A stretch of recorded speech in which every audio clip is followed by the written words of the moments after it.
ప్రేక్షకులందరికీ నమస్కారం. ప్రస్తుతం మన స్టూడియోలో ప్రముఖ ఆధ్యాత్మికవేత్త ఆస్ట్రాలజర్ బ్రహ్మశ్రీ సుభాష్ శర్మ గారు మనతో ఉన్నారు. గురుగారితో మాట్లాడేద్దాం. నమస్కారం గురుగారు. శ్రీమాత్రేనమండి. గురుగారు, ఏప్రిల్ 27వ తారీఖు మనకు అమావాస్య. ఈ రోజును మనం ఎలా వినియోగించుకోవాలి? ఆ రోజు పితృదోషాలు ఉన్న వాళ్ళు కావచ్చు, శనితో బాధపడే వాళ్ళు కావచ్చు, ఎలాంటి రెమెడీస్ చేసుకుంటే బాగుంటుందంటారు? తప్పకుండా తెలియజేస్తారని ముందుగా ప్రేక్షకులందరికీ శ్రీమాత్రే నమః, శ్రీ గురుభ్యో నమః. నమో దేవ్యై మహాదేవ్యై శివాయై సతతం నమః. నమ ప్రకృత్యై భద్రాయై నిహతాం ప్రణతాస్మిత.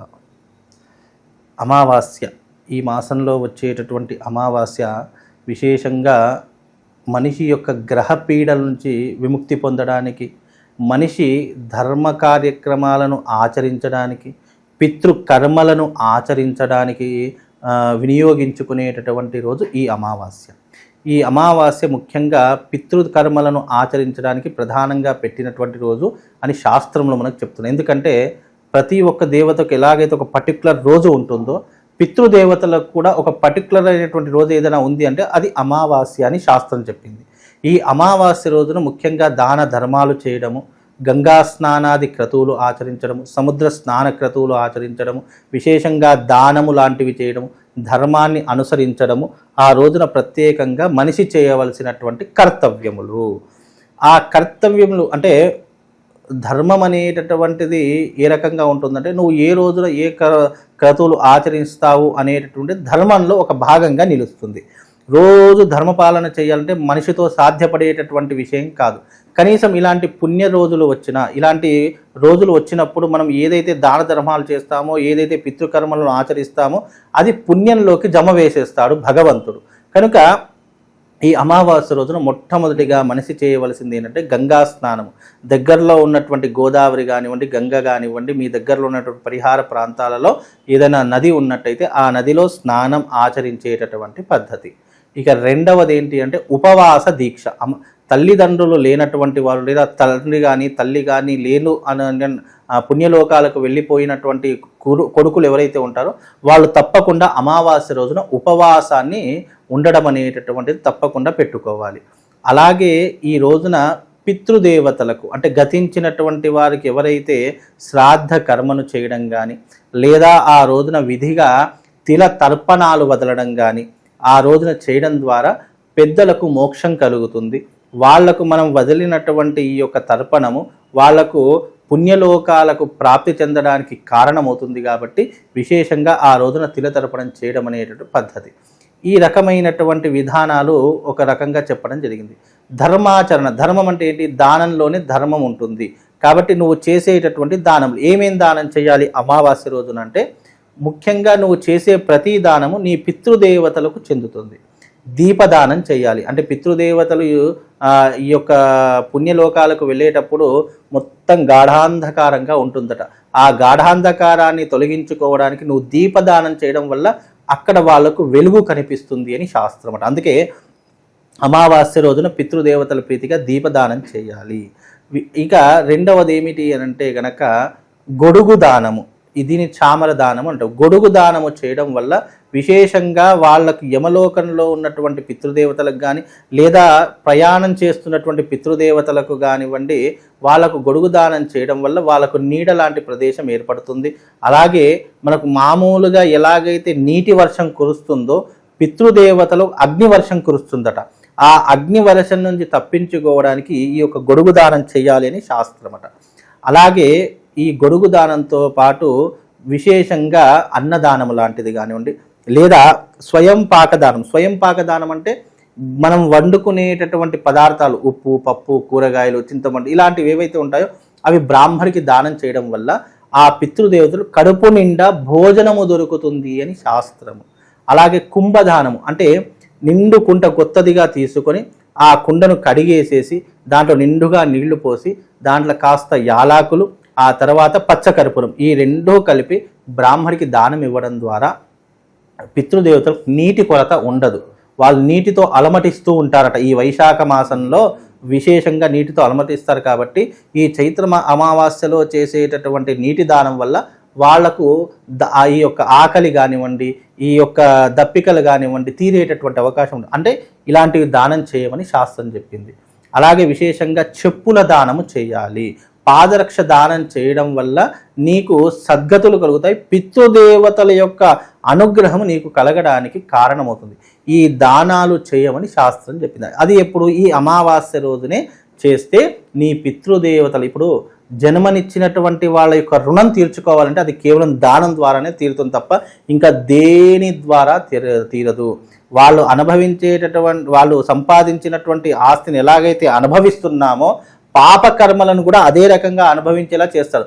ఆ పాపకర్మల నుంచి నువ్వు బయటపడాలి, నీ పితృదేవతలు చేసినటువంటి పుణ్యంతో పాటు ఆస్తులతో పాటు సుఖభోగాలు ఎలా అనుభవిస్తున్నావో కష్టాలు కూడా అలాగే అనుభవించాలి. వాళ్ళు చేసిన పాపాలకు కష్టాలు కూడా అదే రకంగా అనుభవించాలి. ఆ కష్టాలు నీ మీద పడకుండా దాని నుంచి నువ్వు బయటపడాలంటే ఇదిగో ఈ అమావాస్య వచ్చింది. ఈ అమావాస్య కదండి, ఎవ్రీ మంత్ అమావాస్య పితృదేవతలకు అది అంకితం చేయబడినటువంటిది. కాబట్టి ఈ అమావాస్య కుదరలేదు, నెక్స్ట్ అమావాస్య ఇట్లా ఏదో ఒక అమావాస్య లేదా నువ్వు ప్రతి అమావాస్య చేసినా నీ జీవితంలో తరగనటువంటి ఆస్తి వస్తుంది. నీ జీవితంలో ఎప్పటికీ కూడా ధనానికి లోటు ఉండదు. దేవతల అనుగ్రహం కంటే మాతాపితృల యొక్క అనుగ్రహం చాలా విలువైనటువంటిది. అది దేవతలతో సరితూగలేనటువంటిది. అంతకంటే విలువైనటువంటిది ఏదైనా ఆశీర్వచనం ఉంది అంటే అది మాతాపితృల యొక్క ఆశీర్వచనం. కాబట్టి ఈ దానాలు చేయడం ద్వారా నీ పితృదేవతలు నిన్ను అనుగ్రహిస్తారు. అయ్యో, నేను కన్నందుకు నా కొడుకులు, నా పుత్రులు, నా బిడ్డలు ఈ రకంగా దానం చేయడం వల్ల నాకు ఏ ఇబ్బంది లేకుండా నేను విముక్తిని పొందుతానని చెప్పేసి పితృదేవతలు సంతోషపడుతూ ఉంటారట. వాళ్ళు గతించిన వాళ్ళు మనకు కనిపించరు. దానం చేసింది వీళ్ళకి చెందుతుందా వాళ్ళకి చెందుతుందా కనిపించదు. కానీ మంత్రయుక్తంగా దానం చేసింది అది ప్రత్యక్షంగా నీకు దానం చేస్తే పరోక్షంగా వాళ్లకు చేరుతుంది అని శాస్త్రము.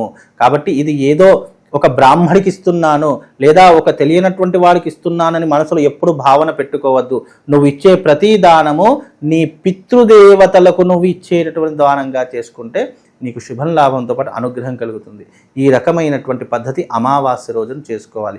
ఇక నరఘోష, నరపీడ, నెగిటివ్ ఇంపాక్ట్ ఇవన్నీ ఉన్నటువంటి వారు ఎవరైతే ఉన్నారో ఈ యొక్క అమావాస్య రోజున మీరు తప్పకుండా ఏం ఆచరించాలంటే శివారాధన ఆచరణ చేసుకోండి. శివుడికి రుద్రాభిషేకం చేసుకోవడము, శివుని యొక్క నామస్మరణ చేసుకోవడము, విశేషంగా ఆ రోజున ఏకాదశ రుద్రాభిషేకం. ఈ అమావాస్య అనేటటువంటిది జ్యోతిష్యంలో ఏం చెప్పారంటే లయమైనటువంటిది, చీకటితో కూడుకున్నటువంటిది.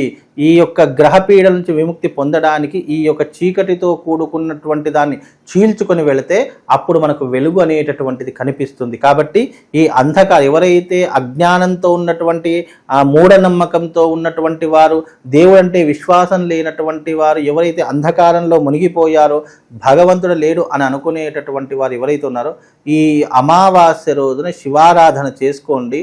మీకు జీవితంలో ఎప్పుడైతే ఈ అమావాస్య రోజు శివారాధన చేసుకుంటారో నెక్స్ట్ డే నుంచి మీ లైఫ్ స్టైల్ మారిపోతుంది.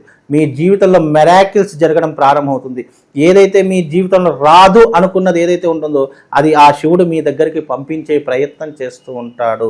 చాలామందికి అంటే ఈ మూఢనమ్మకము, అంధవిశ్వాసము, అలాగే ఈ వాళ్ళని ఇంకోటి ఏమంటారు అంటే కనుక దేవుడు అంటే నమ్మకం లేని నాస్తికుడు అని అంటుంటారు. ఆ నాస్తికుడు కూడా చెప్తున్నాను, ఈ అమావాస్య రోజున శివారాధన చేసుకో. శివుడు మీ జీవితంలో ఎలాంటి మెరాకిల్స్ చేస్తాడో మీకు అర్థం. మెరాకిల్స్ అంటే ఏదో మ్యాజిక్లు మంత్రాలు కాదు, అంటే నీ జీవితాన్ని ఉద్ధరింపజేయడానికి నువ్వు వెళ్ళేటటువంటి ఏదైతే చెడు మార్గం ఉంటుందో దాన్ని సన్మార్గంలో పెట్టడానికి ఆ భగవంతుడు ఏర్పరిచేటటువంటి గొప్పనైనటువంటి మెరాకిల్ ఏదంటే ఇదే. నువ్వు ఎప్పుడైనా చెడు ఉద్దేశం కానీ చెడు పని కానీ ఏదైనా చెయ్యాలి అని అనుకుంటే దాన్ని వెంటనే మంచి వైపుకు మొగ్గు చూపించేవాడు, మంచి వైపుకు మార్చేటటువంటి వాడు పరమశివుడు. అలాంటి విధానాన్ని నీ జీవితంలో అవలంబిస్తాడు. చెడు వ్యసనాల నుంచి దూరం చేస్తాడు, చెడు గ్రహ పీడల నుంచి దూరం చేస్తాడు. మీరు అన్నట్టుగా నెగిటివ్ ఇంపాక్ట్, నరదృష్టి, నరఘోష ఉన్నటువంటి వారికి ఇవన్నిటిని కూడా దూరం చేసేటటువంటి వాడు పరమశివుడు. కాబట్టి శివారాధన చేసుకునే ప్రయత్నం చేయండి. దేవత ఆరాధన అయిపోయింది, పితృదేవతల కర్మలైపోయాయి. ఈ అమావాస్య రోజున ఇంతకు మించి మీరు చేయవలసిన పని ఏమీ లేదు. చక్కగా ఆ రోజున అమావాస్య వచ్చిందంటే ఈ రకమైనటువంటి పద్ధతులు చేసుకోవడం వల్ల మీకు శుభం లాభంతో పాటు దైవానుగ్రహం కలిగేటటువంటి సూచనలు మీకు కనిపిస్తాయండి. గురుగారు, పితృ కర్మల విషయంలో తండ్రి ఉన్నప్పుడు సాధారణంగా కొడుకు ఆ పితృకర్మలు చేయకూడదని అంటూ ఉంటారు. తండ్రి మరి ఎటువంటి బాధ్యత తీసుకున్నప్పుడు, అంతగా పట్టించుకున్నప్పుడు, ఆ పితృదోషాలతో ఇక్కడ కొడుకు బాధపడుతున్నప్పుడు ఈ కొడుకు ఎలాంటి పనులు చేస్తే బాగుంటుందంటారు? తండ్రి బాధ్యత తీసుకోకుండా ఉన్నప్పుడు కొడుకు మరి ఏం చేస్తే బాగుంటుందంటారు ఆ దోషం నుంచి విముక్తి పొందడానికి? పితృకర్మలు అని అంటే కనుక తండ్రి ఉన్నటువంటి వాడు దాన్ని ఏమంటారంటే ఈ యొక్క పితృకర్మల్లో అనేక రకాలు ఉంటాయి. ఇప్పుడు దీనిని పితృకర్మలు అంటే తండ్రి చనిపోయినటువంటి వాడు తప్పకుండా కొడుకు పితృకర్మలు ఆచరించాలి. కానీ కొడుకున్నాడు, తండ్రి ఉన్నాడు అనే మనవాడు కూడా ఇంపడు.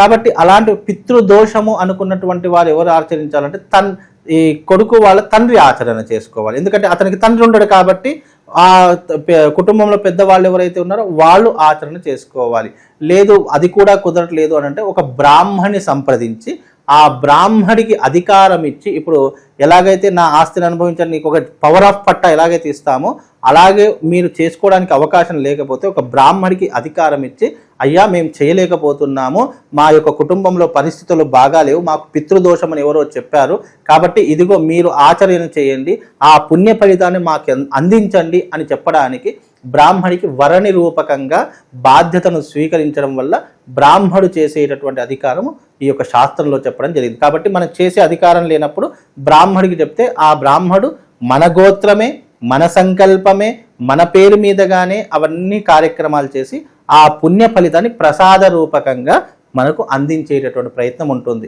ఇప్పుడు చాలామందికి మీరు అన్నట్టు గ్రహపీడలు ఉంటాయి. నేను అయ్యా గురువుగారు నేను ఈ యజ్ఞం చేసుకోవాలనుకుంటున్నాను, నాకు అవకాశం కుదరట్లేదు, నేను ఎక్కడో అమెరికాలో ఉన్నాను అని చెప్పి ఫోన్ చేస్తారు. అలాంటి వారికి ఏం చేస్తాము అని అంటే వాళ్ళ ద్వారా మేము అధికారాన్ని తీసుకుంటాము. ఒక పవర్ ఆఫ్ పట్టలాగా అధికారం తీసుకొని వాళ్ళ పేరు, వాళ్ళ గోత్రం పేరు మీదుగా అక్కడ చేయవలసిన అంటే ఆయన చేసినటువంటి విధంగానే ఆయన స్థానంలో ఒక బ్రాహ్మణి కూర్చోబెట్టి ఆయనతో అవన్నీ చేయించి ఆ ప్రసాదాన్ని ఆయనకు అప్పచెప్పడం. ఇంకా మీరు తండ్రి స్థానం తీసుకున్నారని చెప్పుకోవచ్చు. 100%. ఇప్పుడు బ్రాహ్మడికి సర్వాధికారాలు ఉంటాయి. సర్వాధికారాలు అంటే అర్థం ఏంటి అని అంటే కనుక నీకు చేసుకోవడానికి అధికారం లేనప్పుడు నీ అధికారాన్ని ఒక పవర్ ఆఫ్ పట్టాల ఎలాగైతే ఇతరులకు ఇస్తామో అలా ఒక బ్రాహ్మడికి అధికారం ఇచ్చి ఆ అధికారంలో కూర్చోబెట్టి నీ తరఫున చేసేటటువంటి పద్ధతులు మన శాస్త్రంలో చాలా క్షుణ్ణంగా ఉన్నాయి. ఇప్పుడు ఉదాహరణకు నేను అమెరికాలో ఉంటానండి, ఆస్ట్రేలియాలో ఉంటాను, నాకు యజ్ఞం చేసుకోవడానికి కుదరదు, యాగం చేసుకోవడానికి ఇక్కడ అవకాశం లేదు అనుకున్న సందర్భాల్లో వాళ్ళు బై వీడియో కాల్ ద్వారా కూడా అక్కడి నుంచి కూడా చేసుకున్నటువంటి అవకాశాలు చాలా మట్టుకు ఉన్నాయి. ఇప్పటికీ కూడా చాలామంది అలా చేసుకుంటాం. ఆన్లైన్లో చేయించేటటువంటి పద్ధతులు అంటారు కదా, ఆన్లైన్ అంటే ఏం లేదండి, వాళ్ళు అక్కడే ఉంటారు, వీడియో కాల్ అన్నీ గమనిస్తూ ఉంటారు, వాళ్ళ పేరు మీదుగా ఇక్కడ బ్రాహ్మణి కూర్చోబెడతాము, అన్నీ చేస్తూ ఉంటాము, వాళ్ళకు ప్రసాద రూపం బై కొరియర్ ద్వారా కానీ పోస్ట్ ద్వారా కానీ వాళ్ళకి అక్కడికి పంపించేటటువంటి అవకాశాలు దీని ద్వారా కలుగుతాయి. దీన్ని అంటే ఆన్లైన్లో చేసుకుంటే చాలామంది ఒక డౌట్ రాదు, పుణ్యం మాకు వస్తుందా లేదా, మీరు చేస్తున్నారు ఈ పుణ్యం ఎంతవరకు మాకు? పుణ్యం అనేటటువంటిది 100% మీకే చెందుతుంది. ఎందుకంటే మీరు చేసుకోవడానికి అవకాశం లేదు కాబట్టి మీ స్థానంలో ఇంకొకరిని కూర్చోబెట్టి చేస్తున్నామంటే అది మీ స్థానమే. కాకపోతే అక్కడ మీకు చేసుకోవడానికి అవకాశం లేదు కాబట్టి మీకు ఆ పుణ్య ఫలితాన్ని అందించడానికి మేము సాయశక్తులా మేము కష్టపడేటటువంటి వ్యవహారం ఉంటుంది కాబట్టి అందుకే మీకు ఆ యొక్క విధానాన్ని మీకు అప్పచెప్తున్నామని చెప్పి ఆ రకంగా కూడా చేసుకోవచ్చండి. ఈ అమావాస్య రోజు పితృదోషాలు పోవడానికి కావచ్చు, శని బాధల నుంచి విముక్తి పొందడానికి కావచ్చు, ఈ రోజున మనం ఎలా వినియోగించుకోవాలో చాలా బాగా వివరించారు గురుగారు. ధన్యవాదాలు. శ్రీమాన్.